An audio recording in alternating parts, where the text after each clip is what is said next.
Skyward! Scatter!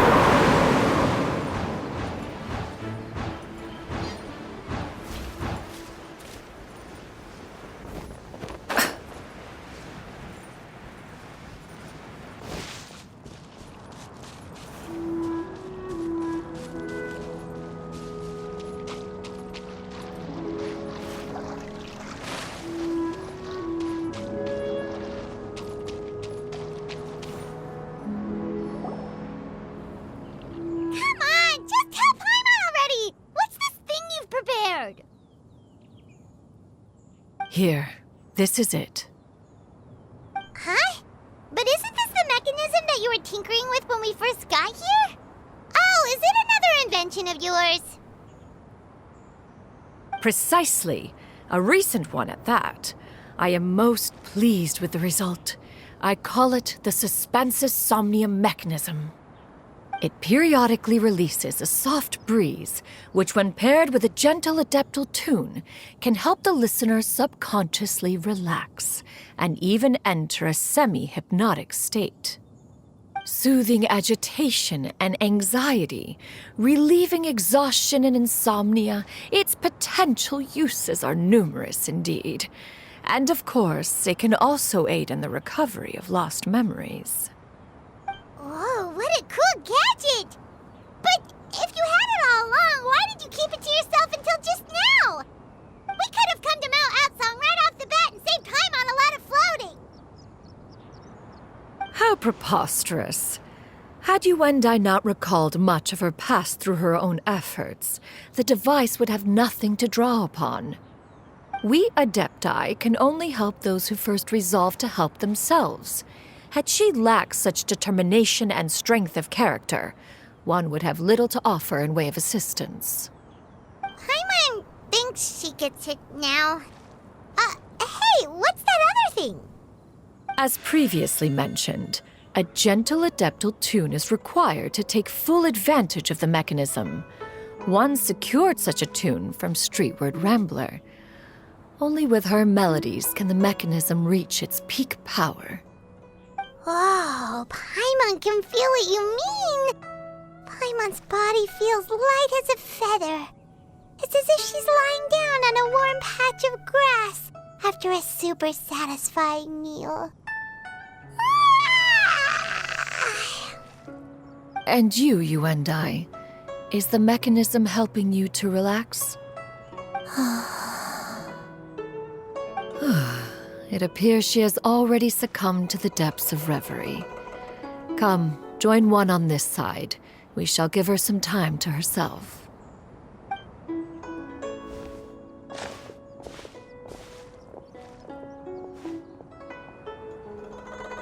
The drought is over. But why do you look like you want to cry? The potion. It's nearly run its course.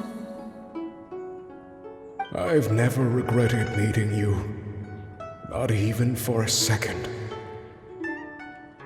Please. Please, no.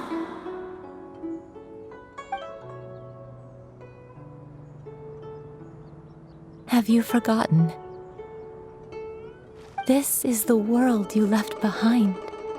One of gentle breeze and morning dew, perfectly straddled betwixt the realms of heaven and earth. This is your home. This is where you belong. You should have never left. The you of the past, the me from not that long ago, we should have never.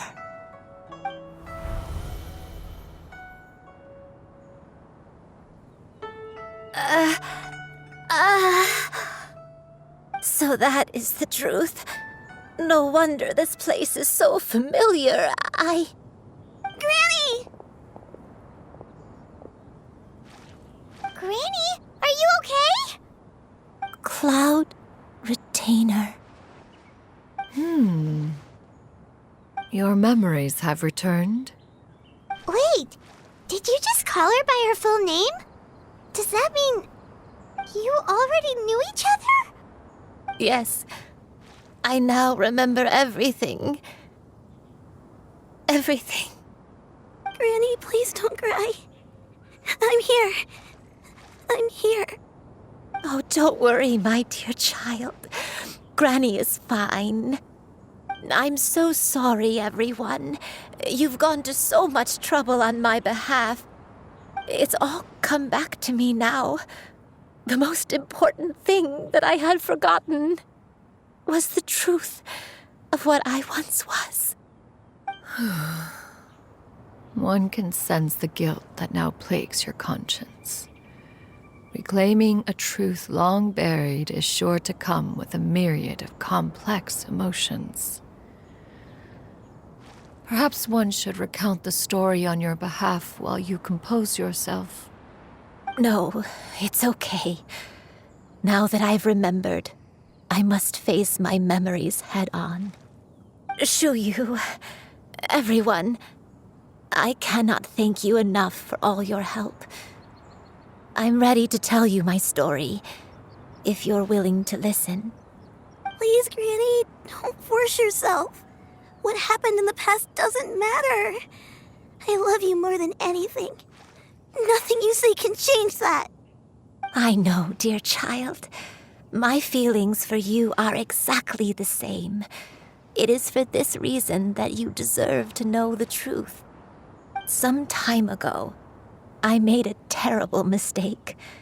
One for which I could never atone. Is this the sin that you mentioned in Dwayne Karst? What happened? I am, in truth, not a human being. My real form, one that I held for centuries, was that of a wild crane. I spent many, many years living on Mount Outsong, bathing in the soft breeze and drinking the sweet dew of the mountains.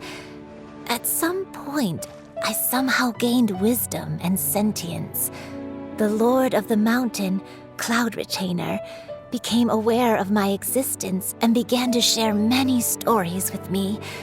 She even passed on the secret of cultivation to me. Though she never took me on as a formal disciple, I always saw her as my master. Whenever she took out her tools to work on mechanisms or new inventions, I would also stand next to her and watch. I even contemplated completing my training and becoming an adeptus in my own right. I followed her teachings, and time gradually passed us by. Until that fateful day 50 years ago. 50 years ago? That's right. Master regaled me with many stories of her past deeds. From them, I learned how she had saved people from a similar crisis in the past. She was the one I looked up to the most. More than anything, I dreamt of becoming an adeptus like her. I wanted to travel the land like she had, relieving suffering wherever I went. But I was still far from being a real adeptus. I possessed no ability to take on human form and fit in with the crowd. Once she learned of my desires, Master prepared a special dose of human mimicry potion for me. She warned me that the potion's effects would only last 10 years, and if I were to fail to return to my original form at the end of that time, I would forever forget my past as a crane and become something neither human, beast, nor adeptus. Oh no. So that was the source of your dementia all along. Was it because of Grandpa? Indeed, I fell in love. Though he was human, he had spent his entire life training on Mount Tianheng. When we met, it was not only my first foray into the world below, but his as well.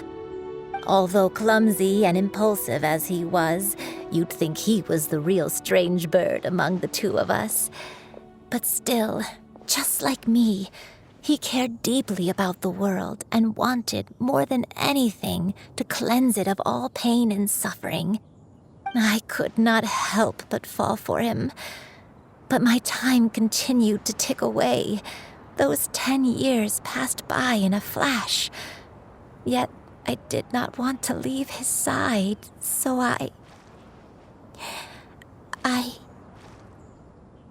Oh no, what happened next?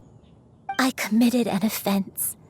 I wanted to stay with him, even if it meant living a life full of pain and suffering, even if it meant that I would eventually turn into a monstrosity. I knew I had betrayed Master's hopes, but I was too ashamed to face her. So I wrote her a long letter instead and asked someone to leave it outside her abode. I was convinced that she would not support my decision, and I lacked the courage to speak to her face to face.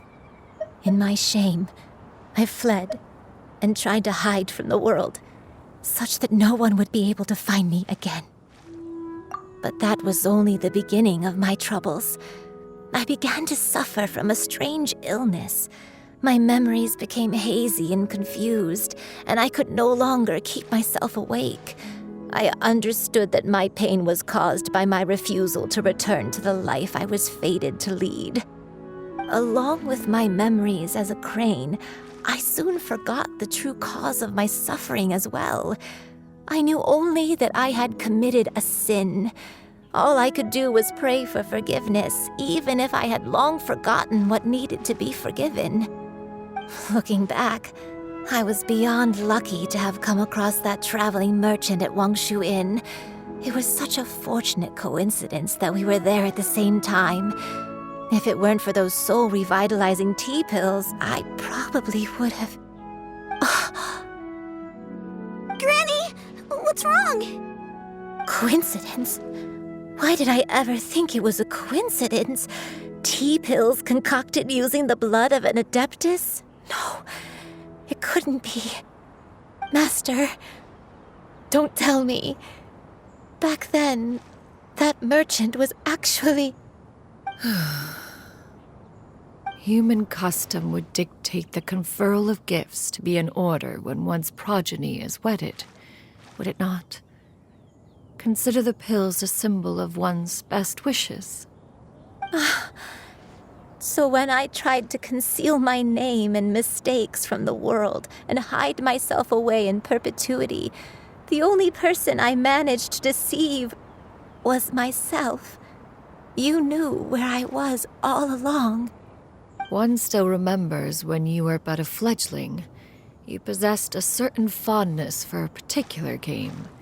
You would hide yourself among a group of wild cranes and ask one to pick you out from among the flock.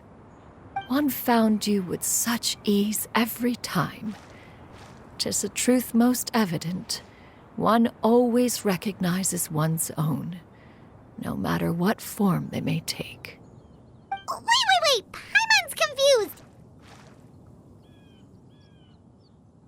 So, Cloud Retainer, you found Yuendai again? But how? When? And what happened after that? Perhaps it is now time for one to recount the rest of the tale.